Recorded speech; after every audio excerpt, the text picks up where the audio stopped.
You wouldn't think that in a wine store you can actually come up with a biblical mystery. To everyone else, this is just a cigar. To me, it's a bit of archaeology. The guy who came up with the idea, Sigmund Freud, that this thing isn't just a cigar. Well, this is not exactly a cigar. He also had an idea about Moses. You know Moses, who parted the sea, who led the Israelites out of Egypt. He says that Moses isn't the big shot that the Bible says he is. He said, no, Moses wasn't a follower of God. He was a follower of a pharaoh named Akhenaten. When Akhenaten got kicked out, Moses took all the slaves, ran out, and he was really setting up Atenism, Akhenatenism, not Judaism. It's all so complicated. Is it? He wrote the whole thing in a book called Moses and Monotheism.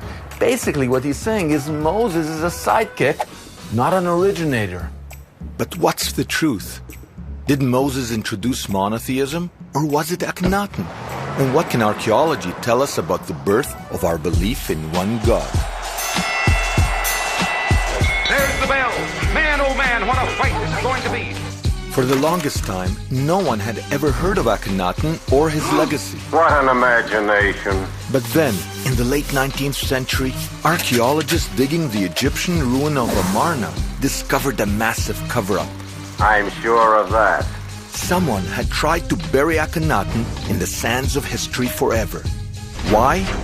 Because back in the 14th century BCE, Akhenaten and his wife Nefertiti tried to switch Egypt from polytheism to the belief in one God. Together we'd bring Egypt to all of its glory. This discovery has caused many scholars to say that Akhenaten's religion was the real inspiration for the Bible. And if Moses existed at all, he was just one of Akhenaten's followers. But why? Why does it matter? For several reasons. Look. If Moses was a follower of Akhenaten's religion, then that means Muslims, Jews, and Christians are just backdoor followers of Akhenaten. Pretty ridiculous if you ask me. Historians agree that Akhenaten inherited the throne in 1340 BCE. I know my duty. I promised. Around the same time, he married his first cousin, the legendary beauty Nefertiti. You mean everything to me. But then, 5 years into his reign, Akhenaten and Nefertiti converted Egypt to the belief in a sun god named Aten, which was represented by a circular golden disc. But what did the Aten symbol stand for?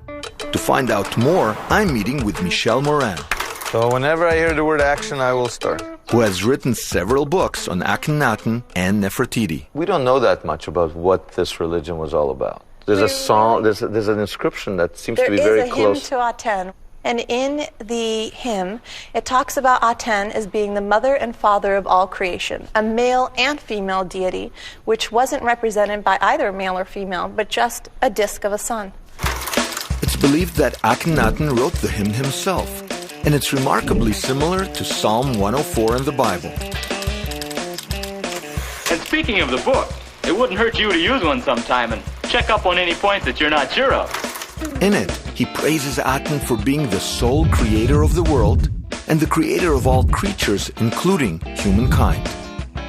In fact, there seems to be many similarities between Aten and the God of Israel. Both Aten and the biblical God are singular gods that combine both male and female energies into one. Both are credited with creating light.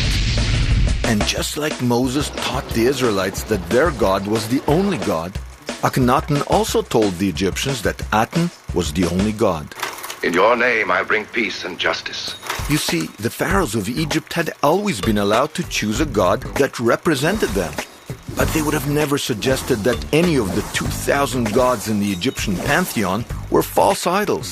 This was a huge and sweeping revolution that changed the people's lives entirely. Not only did they displace Egypt's old gods, but they actually moved the capital, the entire capital, to a place called Akhenaten, and which archaeologists call Amarna, and create their entire city there dedicated to Aten. So this is like the President of the United States saying, no more Washington, we're moving... To Arizona. Yeah.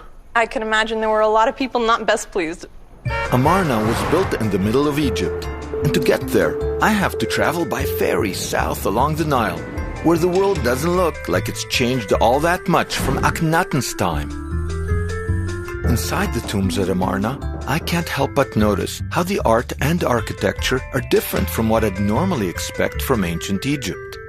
Whereas most other Egyptian art includes fantastical creatures and idyllic representations of the pharaohs, there's something very human about the way Akhenaten and Nefertiti are depicted. There was a sculptor named Beck who's portraying the couples as they really were. So you have, for example, an image of Nefertiti chowing down on a huge haunch of ribs, or you have her having one of her 6 children playing on her lap and playing with some of the streamers coming from her crown. So what you're saying is that they revolutionized religion, they revolutionized art, they revolutionized family relationships, they changed everything. Absolutely everything. But maybe they went too fast. Anyone who tries to have a revolution too quickly is going to drown under the waters.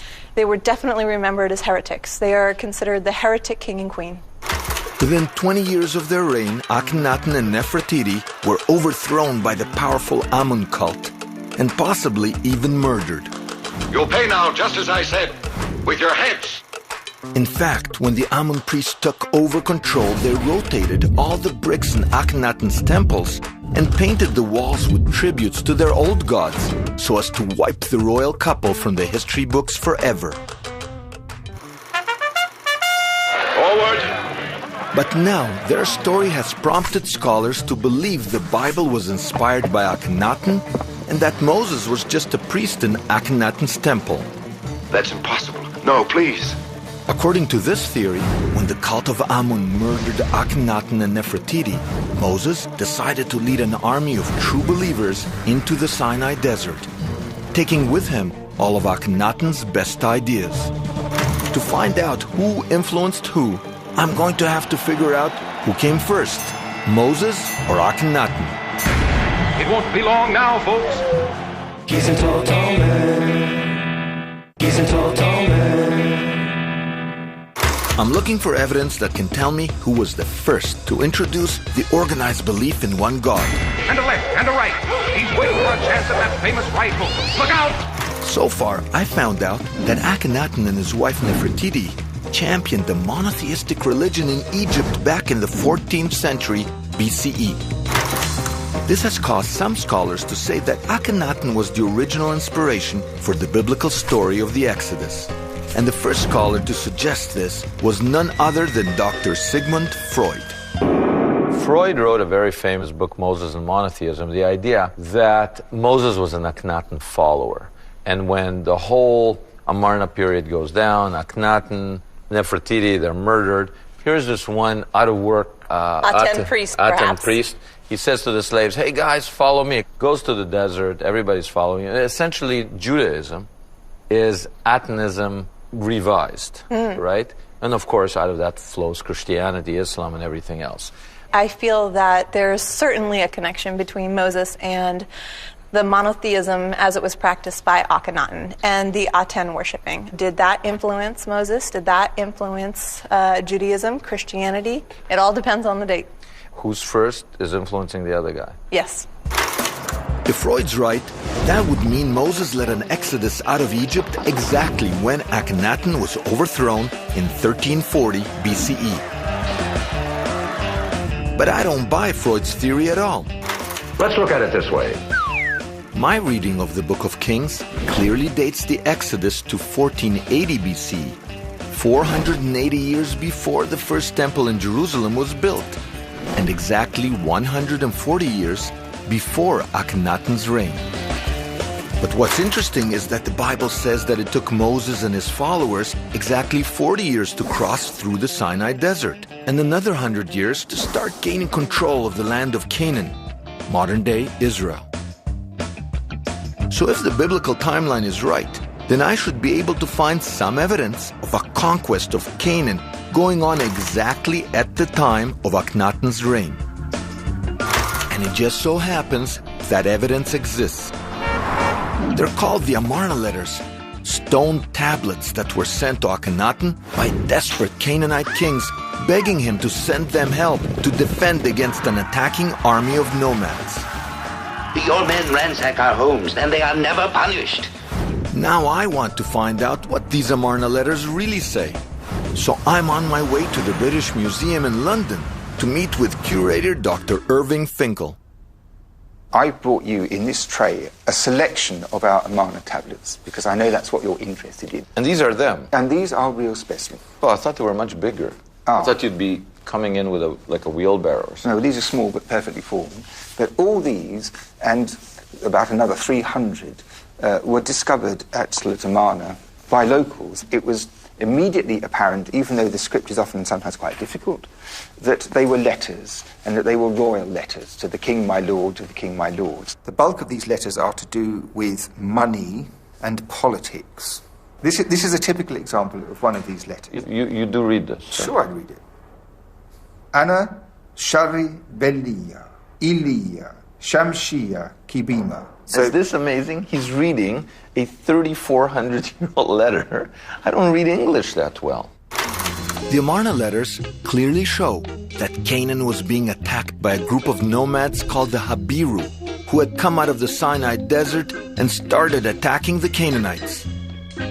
Since the land of Canaan was under Egyptian protection at the time, it makes complete sense that the Canaanite kings would send Akhenaten letters pleading for his support.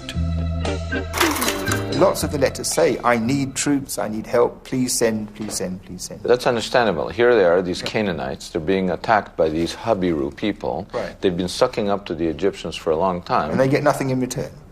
And the conventional idea is that Akhenaten is reclining on his couch, philosophizing about the structure of the universe, and there's only one God, and I'll be interested with all this stuff, and probably somebody came in and said, you know, there's a very urgent message, Your Highness. If I read this, it looks like there's going to be trouble. Leave me alone, or something like this. The Amarna Letters prove that at the time of Akhenaten's reign, a conquest of Canaan was already underway by an army of nomads called the Habiru. Can't you explain why that is so? Habiru sure sounds like Hebrew. Could Amarna's Habiru that conquered the Promised Land be the 12 Hebrew tribes that Moses led through the Sinai desert? This has been a very enlightening visit. To figure out who these Habiru nomads really were, I'm going to the ancient city of Lachish. Lachish is one of the Canaanite cities that were attacked by the Habiru during Akhenaten's reign. It's here that I'm meeting with Ahmed Osman, an expert in both Egyptian and biblical history. It's mentioned in the Amarna Letters, the letters that were written to King Akhenaten saying, help us, we're being attacked. And I thought, well, Akhenaten, what better place than be in front of the city which he didn't help? Yes. In fact, he didn't help anybody. I mean, in Jerusalem and other locations in Canaan, they all wrote letters to King Akhenaten asking him to help them because they were attacked by some strange people called Habiru. And he was not interested to help them, so he didn't care. A lot of people have speculated that these Habiru people that are mentioned in Amarna Letters are actually the Hebrews. Yes, I believe they were Hebrews. Not necessarily meaning Israelites, because the Israelites are one tribe of the Hebrews. So not all Hebrews are Israelites, but all Israelites are Hebrews. That's it. If you find like bagels and lox in his stomach, you'll know. You'll know, yes. Ahmed Osman believes that the Habiru nomads that attacked Canaan were actually Hebrews that came out of the Sinai desert. This confirms the conquest of the Promised Land described in the Bible. You see, even though the land of Canaan had strategic importance for the Egyptians, during his reign, Akhenaten ignored the Amarna Letters, and he let Canaan fall to the Hebrews, begging the question, if Akhenaten wasn't against the Hebrew conquest, could it be that he was actually for it? He's not sending the cavalry. He does not send the cavalry. In fact, he responds with requests for more glassware for his table. Thank you for telling me that you're dying. Can you send some more glass? I really like the gold plate. What do you make of that? That's a man who is completely self-absorbed. Some people speculate that this group is the Hebrews. I speculate that in my second book. There probably is some sort of association between them. But if that's the case, if he's before Moses, how can you have Hebrews at the gates in Canaan? That is a good question. People haven't figured it out, eh? No, they haven't. Since I found out that the Habiru nomads who conquered Canaan were actually Hebrews, I think I've also figured out why Pharaoh Akhenaten refused to help the Canaanites. I was looking for love, and I found it. He's a tall, tall man. He's a tall, tall man. My quest to find out who was the first to spread monotheism has taken a turn.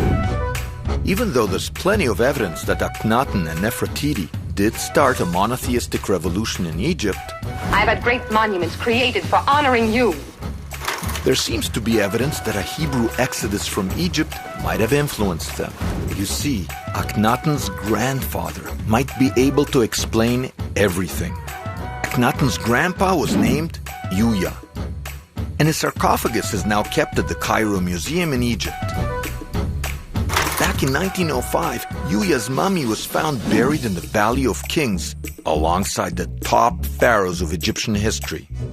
According to Ahmed Osman, Yuya is a Hebrew name, not an Egyptian one.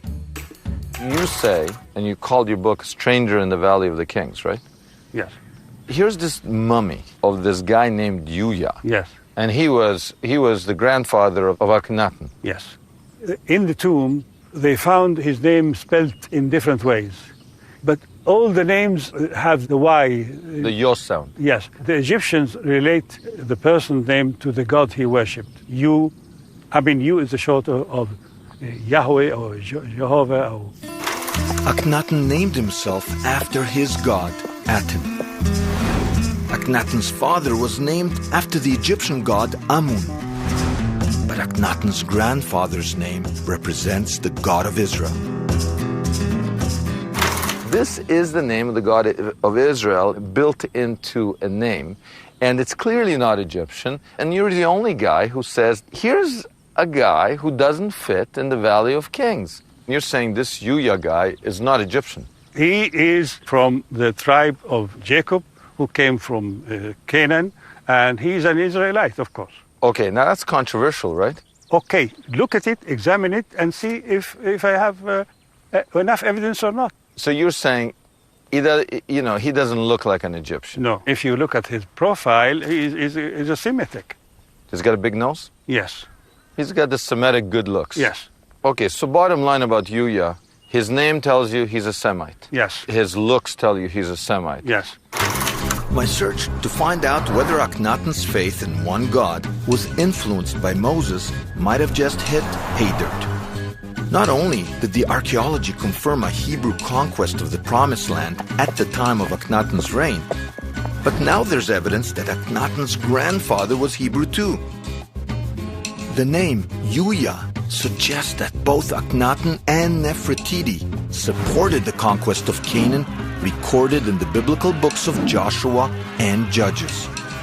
The reason they supported a Hebrew conquest was because they were closet Hebrews. The patriarch of the family is known as Yuya. I'm amazed at the utter closed-mindedness of so many Egyptologists. The Ya sound is the God of Israel. So if you see these guys whose very names reflect their belief in an Egyptian way, now we can explain why he's not reacting to the Canaanites. If you have a monotheist pharaoh, right, he's going to be supportive of the Hapiru. Because he doesn't care if it's taken over. He doesn't care. They're his ideological buddies. I think it's completely possible. So anyway, that's my theory, and I'm sticking to it. It's a good one. It's a good one. It is, actually. It really is. So there it is. Freud was wrong. Moses wasn't a priest of Akhenaten. Akhenaten was a follower of Moses. But what might just be the smoking gun in my theory is leading me back to Amarna. You see, when archaeologists uncovered the ruins of Akhenaten's capital, they also came across the tomb of a man named Merari. Not only did Merari serve as a high priest in Akhenaten's temple, he was also Nefertiti's superintendent, and, as some experts believe, Akhenaten's royal scribe. So what does Merari have to do with anything? Well, Merari is not only the name of one of the 3 branches of Levite priests in the Jewish faith, he's also the cousin of Moses himself. The Bible specifically says that the Merarites were priests in the tabernacle of God. Is it just a coincidence that Merari is a priest in the Bible and a priest in Akhenaten's temple? Or did Akhenaten turn to Moses' family when he needed a high priest? For me, when you add up the evidence, it shows that Akhenaten's monotheism was influenced by earlier Hebrew ideas. You know, I gotta say, the more I learn about this guy Akhenaten, the more I like him. I don't think he was the inspiration for Moses. I think he was inspired by Moses. But you know what? He was willing to put his power where his mouth is. He was willing to sacrifice everything for his beliefs. He depicted God as light. Madonna would love this guy. It's Kabbalah. Little hands of warmth coming from heaven. The more I learn about him, the more I like him. So I got a nice bottle of wine? Merlot. Very, very interesting and complex wine. Really? If you're going to go with complexity, you also need a cigar. That's true. Freud was into complexity. Oh, yeah. I want a complex cigar. Complex cigar. I'll show you a few and then you can Okay, you show me. choose, okay?